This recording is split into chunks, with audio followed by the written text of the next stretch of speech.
ರಾಣಿ ಲಕ್ಷ್ಮೀಬಾಯಿಗಿಂತ 30 ವರ್ಷಗಳ ಹಿಂದೆ ಒಬ್ಬ ಕನ್ನಡದ ರಾಣಿ ಕತ್ತಿಯನ್ನು ತೆಗೆದು ಬ್ರಿಟಿಷರ್ ವಿರುದ್ಧ ಹೋರಾಡಿದ್ದಳು ಎಂಬ ವಿಷಯ ನಿಮಗೆ ಗೊತ್ತೇ? ಪ್ರತಿಯೊಬ್ಬ ಕನ್ನಡಿಗರಿಗೂ ಇದು ತುಂಬಾ ಚೆನ್ನಾಗಿ ಗೊತ್ತು. ಅವರ್ಯಾರೂ ಅಲ್ಲ, ನಮ್ಮ ನೆಚ್ಚಿನ ಕಿತ್ತೂರು ರಾಣಿ ಚೆನ್ನಮ್ಮ.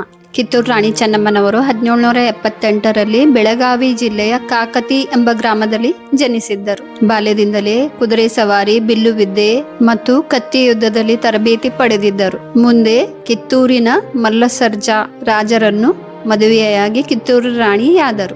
ಆದರೆ ಸ್ವಲ್ಪ ದಿನಗಳಲ್ಲೇ ಅವರ ಪತಿ ವಿಧಿವಶರಾದರು. 1824ರಲ್ಲಿ ಅವರ ಮಗ ಕೂಡ ನಿಧನರಾದರು. ಆಗ ಚೆನ್ನಮ್ಮ ಶಿವಲಿಂಗಪ್ಪನವರನ್ನು ದತ್ತು ತೆಗೆದು ಅವರನ್ನು ಉತ್ತರಾಧಿಕಾರಿಯಾಗಿ ಮಾಡಿದರು. ಆದರೆ ಬ್ರಿಟಿಷ್ ಈಸ್ಟ್ ಇಂಡಿಯಾ ಕಂಪನಿ ಅದಕ್ಕೆ ಒಪ್ಪಲಿಲ್ಲ. ಕಿತ್ತೂರನ್ನು ತಮಗೆ ಕೊಡಲು ಬೆದರಿಸಿದರು. ಬ್ರಿಟಿಷರ ಸೇನೆ ಕಿತ್ತೂರಿನ ಮೇಲೆ ದಾಳಿ ಮಾಡಿತು. ಚೆನ್ನಮ್ಮ ತಲೆಬಾಗಲಿಲ್ಲ, ಬ್ರಿಟಿಷರ್ ವಿರುದ್ಧ ಹೋರಾಡಿದರು. ಆದರೆ ಕೊನೆಗೆ ಬಂಧಿತರಾಗಿ ಬೈಲು ಹೊಂಗಲಿನ ಕೋಟೆಯ ಸೆರೆಮನೆ ಸೇರಿದರು.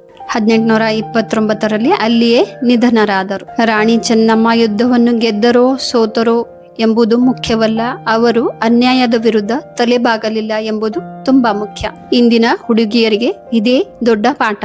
ಅನ್ಯಾಯದ ವಿರುದ್ಧ ಎಂದು ತಲೆಬಾಗಕೂಡದು. ಇಂತಹ ಇನ್ಸ್ಪಿರೇಷನ್ ಸ್ಟೋರೀಸ್ ಕೇಳಿ ನಿಮ್ಮ ಆರೋಗ್ಯವನ್ನು ಮತ್ತು ನಿಮ್ಮ ಗುರಿಯನ್ನು ರೂಪಿಸುವುದಕ್ಕಾಗಿ ಆರೋಗ್ಯ ಸಂಗಿನಿಯನ್ನು ಲೈಕ್ ಮಾಡಿ, ಶೇರ್ ಮಾಡಿ, ಸಬ್ಸ್ಕ್ರೈಬ್ ಮಾಡಿ.